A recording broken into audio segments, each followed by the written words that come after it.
Right, so the first exercise of the plan is hip thrusts. So if you guys all want to make your way downstairs, and I'll meet you there.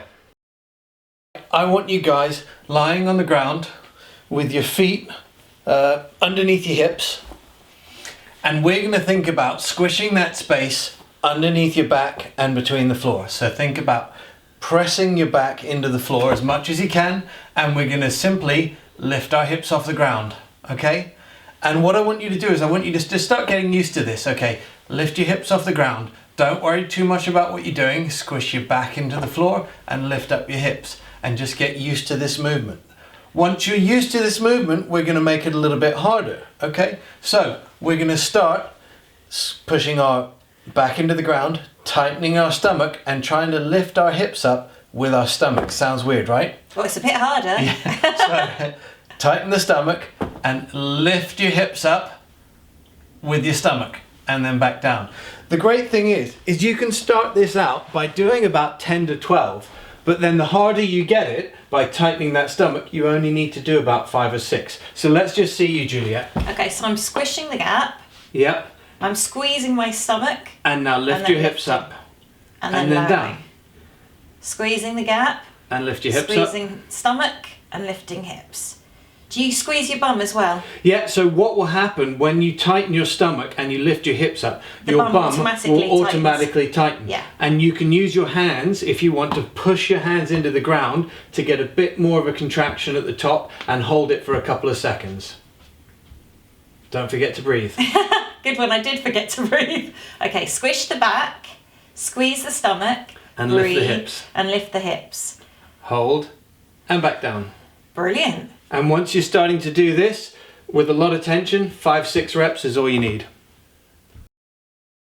Okay, so we're going to do a little bit of rocking, and then we're going to turn that into a squat, okay?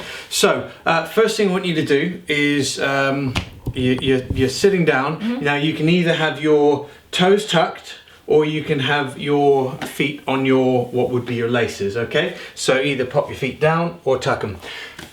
Whatever's more comfortable for you. Okay, from here, we're gonna bring our hands forward. We're gonna keep our head up, eyes on the horizon, and we're just gonna gently start rocking back and forward. Keep your arms straight and just rocking back and forward, okay? Now, it's all about what's comfortable for you. There's no right or wrong here, okay? So, you get used to this, and you can move your knees apart slightly if you like, and see what that does. And just spend a bit of time getting comfortable here, okay? I feel like a frog. Ribbit. Okay, so we're gonna take this same movement, right? And we're gonna stand up, okay? So, we stand up. And now we're gonna do exactly the same thing as we were just doing on the ground, but standing up. So I'm just gonna drop into a squat and come back up. And where do my hands go out? Your hands can stay by your sides, you can lift your hands up, whatever's comfortable for you. If you're replicating the movement from the ground where your hands are out, then just keep your hands out. And does it matter how far down you go? Absolutely not. Okay. I think what you'll find is you can go a lot further down after doing the rocking on the floor than you think I can get all you the way normally down. would. Yeah. And the important thing is as you're coming down, just try and make a little bit more space in your hips, and you'll find that you can go further down and then come back up. So, Juliet, what happens if you get stuck at the bottom? Yeah, what happens? I get stuck at the bottom, I sit down. Get comfortable rocking on the ground. Yeah. Don't be afraid to spend 5 minutes, 10 minutes, however long you need. And then when you're doing the squats, maybe 10 reps at a time, couple of sets, and that's all you need. So what does that mean? 10 reps, doing it 10 times? Yep, up and down 10 times. And then sets? 3? 2 sets. 2 sets. Two so sets. 2 lots of 10? Yes, yeah. Okay, so I would do that. With as much break in between as you need. So I could do that in the morning, and then I could do the second set in the evening? Absolutely. Amazing.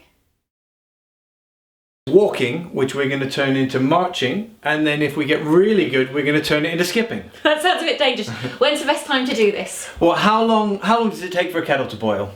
I don't know, a minute or 2? We'll just do it while the kettle's boiling. Nice. Okay. All right, so what I want you guys to try and do, if you can, right, is you're going to march on the spot. Now I want you to think about using your opposite knee and opposite hand. So when this knee comes up, that hand goes forward, right? So Takes a few brain cells to coordinate. Yes, yeah, and early in the morning, a few more than I usually have. So we're gonna just be marching on the spot, okay? Now, think about being a puppet on a string, okay? And so those strings are on my knees, right? And the puppeteer is pulling my knees up, okay? As high as they can go. I'm not leaning forward, my knees are just coming up. It's amazing how that changes your movement when you feel like there's a string. Absolutely does. Okay, so we do this for the kettle boiling. Yeah. Now, after a couple of days, maybe after a week, we get really good at this. Okay, so let's add in a little bit of a skip. So when we come up, we skip and skip and skip. Now maybe we don't do this for the whole time the kettle's boiling. I can already feel it in my muscles. And relax. Whew, that was good. Now you've earned your cup of tea. This will be a nice easy one for all you aspiring speed skaters. We're going to basically be doing side steps, okay? So best thing to do if we're facing each other, and to start out to get used to the movement, we're just going to step to one side and step back. So it's a bit like we're learning how to dance. Absolutely. And once this gets nice and easy, okay, we're going to bring in, our hand is going to touch the opposite knee. So as I go across, I'm bringing the knee up and I'm touching it with my hand. Okay, and then when that gets nice and easy, I'm going to go to my forearm. So I'm going to come up to the forearm, and then you start to feel I can feel a little bit of a twist in your stomach, right? Yeah. I can feel that in my hips as well. And again, the time it takes for the kettle to boil is all you need. Amazing. Along with an all-you-need smoothie, maybe. So this next exercise we're going to do is called the side twist, and this is one of my favourite. I find it really good for my digestion. It loosens up my back, and it's really simple and gentle. So I'm going to show you how to do it. So what we're going to do for this one is we're just going to we're going to bend our knees gently, and we're going to just swing from side to side, moving your back as you do it. So feeling that as far around as you can go with ease and grace without hurting yourself. Allowing your gaze to go with you as you do it. And just feeling that in your stomach and your back. It's a beautiful movement, isn't it? Absolutely, that feels lovely. And again, this can be done whilst the kettle's boiling. It can be done first thing in the morning. It can be done whilst you're making the packed lunches.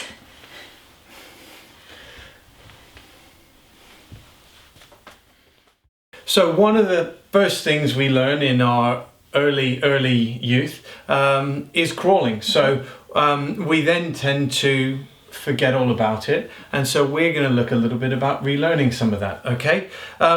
So like we did with the rocking movement, we're going to get on 6 points.